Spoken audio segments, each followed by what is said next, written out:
जो परिश्रम करियछु ताहार फल आगामी दिन मानकर देखा दियो।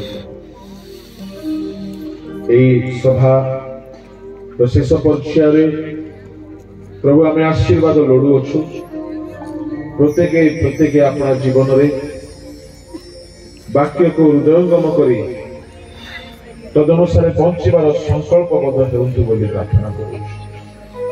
तुम्भ आगमन अति निकटवर्ती अटे एणु तुम्भ आगमन पाई प्रत्येक को प्रस्तुत हेबा।